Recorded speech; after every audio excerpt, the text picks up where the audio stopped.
Waheguru Ji Ka Khalsa, Waheguru Ji Ki Fateh. Welcome to this segment of Kuj Gurbani's a-sabad-a-day, our recitation for the day.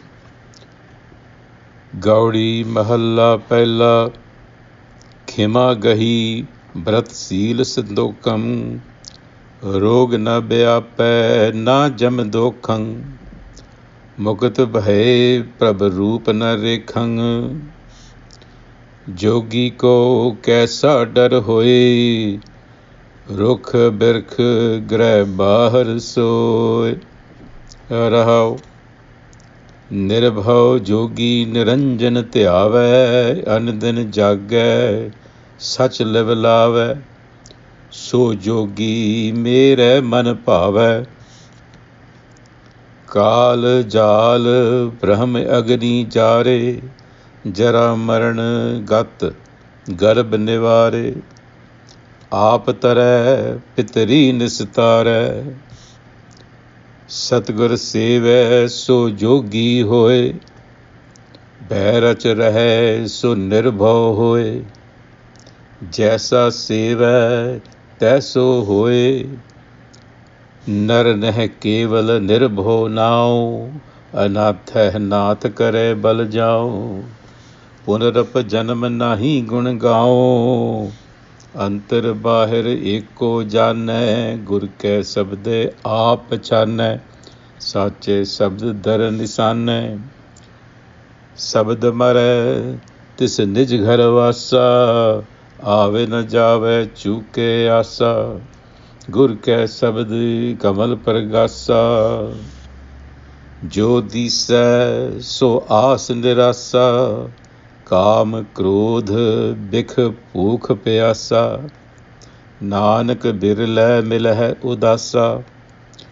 जो दिसै सो आस निरासा, काम क्रोध बिख भूख प्यासा। नानक बिरलै मिलहै udasa. So this is a conversation with the yogis that continues from the previous passage. If you recall, the Guru had said that adhyatma kare ta sacha, implying that spiritual practices must result in self-realization. If not, they are just a waste of time. And so continuing with that conversation, in this passage, the Guru says, he gives us an idea of what those spiritual practices should really look like. And he gives a viewpoint from the Gurmat stance. So he says, Khima Gahi Brat Sil Santokhan. Khima, forgiveness, charity, pardon. Make forgiveness,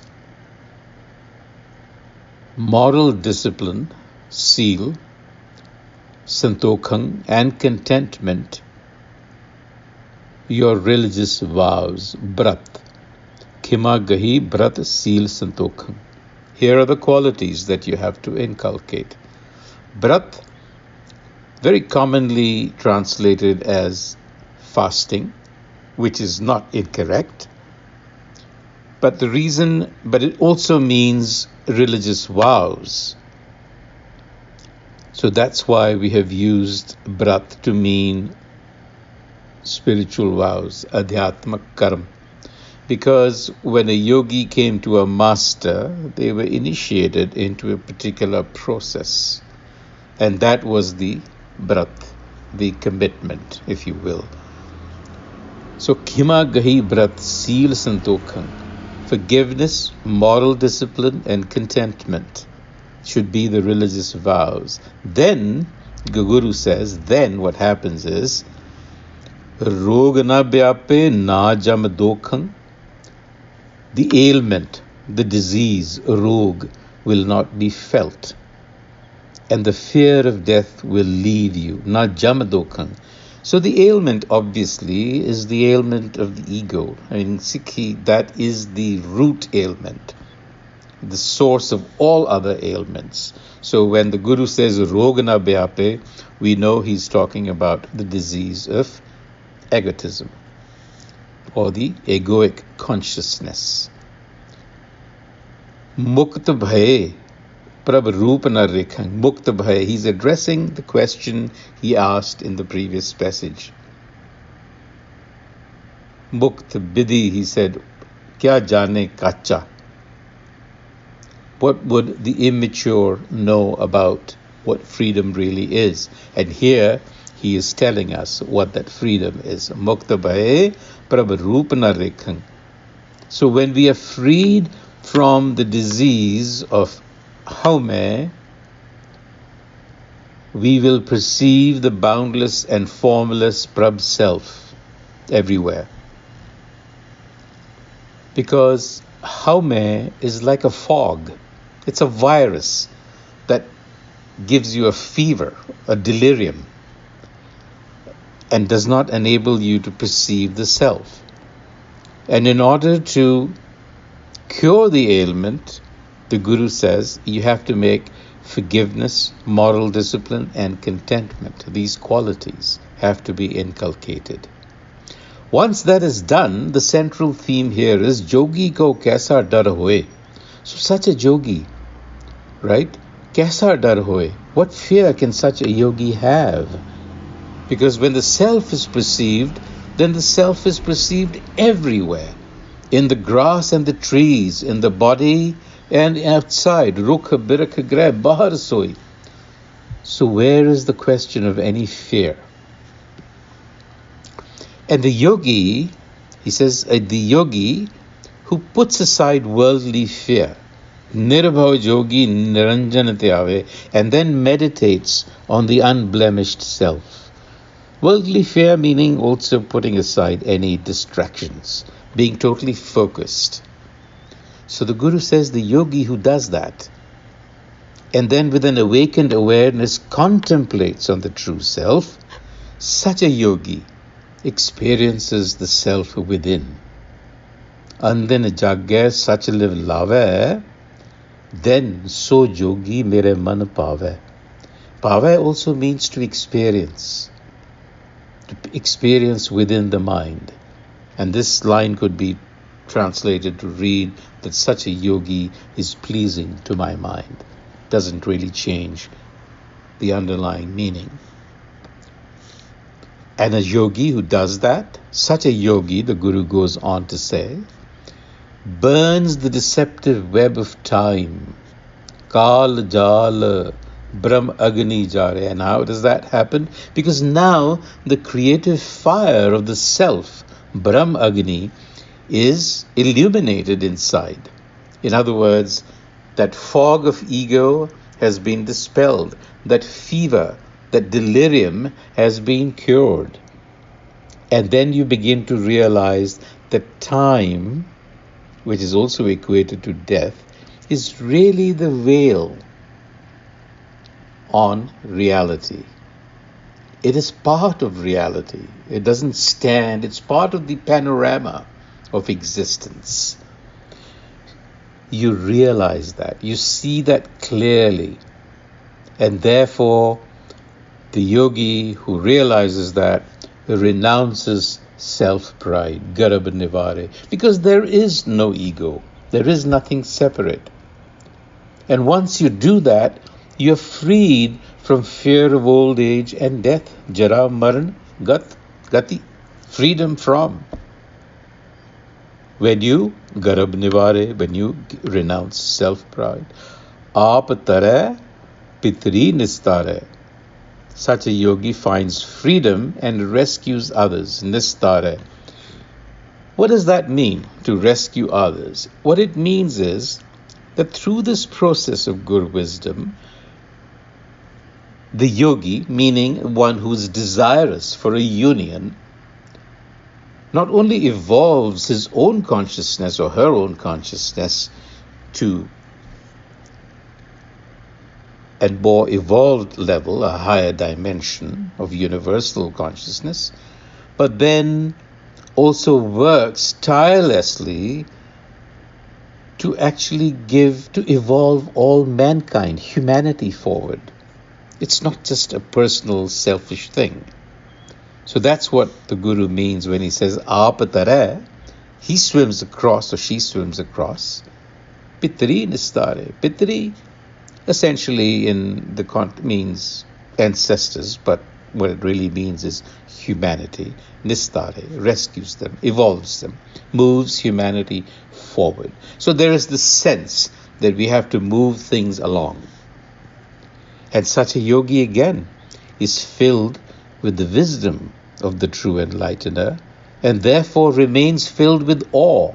Pair rach rahe. Remember, he instructed the yogi in the previous passage to stay soaked in awe and wonderment. Well, here it is, filled with awe and wonder, and with this realization of the self inside and out, the yogi becomes fearless. Nar neh keval nirbho nao, anatha naat kare bal jao, pudarap janam nahi gun gao. Neh keval, this comes from the terms nish and kevalya, which means solitude, without thought. Nish means definite.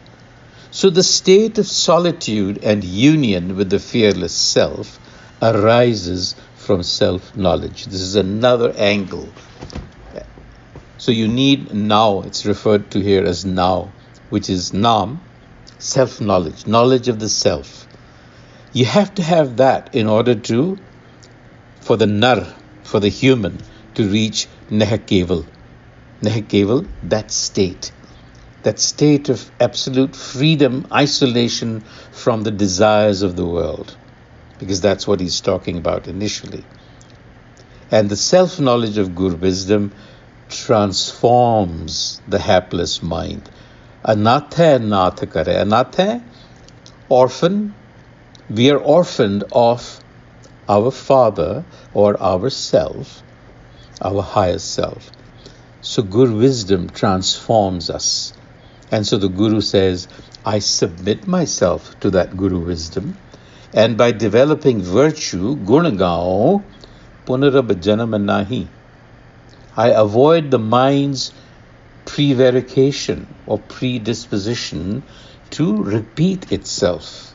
That same self-perpetuating, self-binding thought process, you see? So the Guru asserts, realize, he says, that oneness pervades the heart and the cosmos, antarbahar. It's all pervasive. The self is everywhere, and recognize it through the sabad of Guru wisdom, the message, the word. The sabad is the message of Guru wisdom. So recognize the self through the sabad, because the sabad will guide you to the self within. Sacha sabad dar nisanne. And so we talked about how the ego dies, or the fever of the ego subsides. That happens also through the sabad, because it guides you, it leads you, it maps out the process for you. And when that happens, the ego resides in its source, the heart. Sabad-a-day, this is Nijigaravasa. It's centered, in other words. The mind is centered in Guru wisdom. Guru wisdom is guiding it now. And so the Guru concludes by saying that in the manifest world, desire drives all human behavior. Jo dise so aas nirasa. But it also is met with disappointment. Aas nirasa. We could read this in two ways. One, in the way that we are interpreting it. The other could mean Jo dise so aas nirasa, that the world is governed by desire, that we are all fueled by desire. In such a world, we want to remain nirasa, without expectation, indifferent to desire. Either way, Kam, Krodh, Bikh, poisonous lust and anger. This comes with desire. The poison of lust and anger keeps the mind craving for more, bhukh pyasa. It doesn't satisfy. And we crave for more and more. And then the Guru says, Nanak birle milhe udasa. Says Nanak, rare is the one, birle, who rises to that elevated state of stoic tranquility. Milhe udasa. Namely, remaining indifferent to desire and disappointment. Udasa has many connotations. One of them is elevation, the elevation of the mind into a state of tranquility where it is not affected by the ups and downs of life. On that note, until the next time, Vaheguru Ji Ka Khalsa, Vaheguru Ji Ki Fateh.